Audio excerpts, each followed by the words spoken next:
ஐப்பசி மாதம் 18ஆம் நாள் 4ஆம் தேதி நவம்பர் மாதம் 2025 வளர்பிறை சதுர்தசி கூடிய செவ்வாய்க்கிழமை.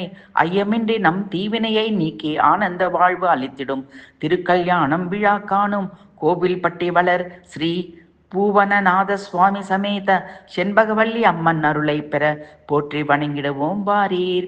அருளோடு பொருள் தந்து ஆதரிப்பாய் அவமாயை அகற்றும் செண்பகவல்லி அம்பிகையே போற்றி.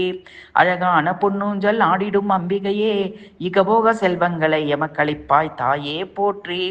விண்ணோரும் மண்ணோரும் விரும்பி துதிக்கப்படுபவளே என் தேகவலியை அறவே நீக்கி அபயம் அளிப்பாய். வளங்கள் அருளும் பெருநிதியே நலங்கள் நல்கும் அருள்நிதியே நிறைந்த வாழ்வை அருவிடுவாய் அன்னையே. ஆசை கடலிலே அலைந்தேன் சோர்ந்தேன் பாச சிறையில் வீழ்ந்தேன் புரண்டேன் நேசக்கரங்கள் நீட்டி அருள் புரி. கசிந்து உன் தாழ் பணியும் என்னை கனிந்து காத்திடு அல்லவை போக்கி நல்லவை தந்து வாழ்த்திடு திருவடி சரணம்.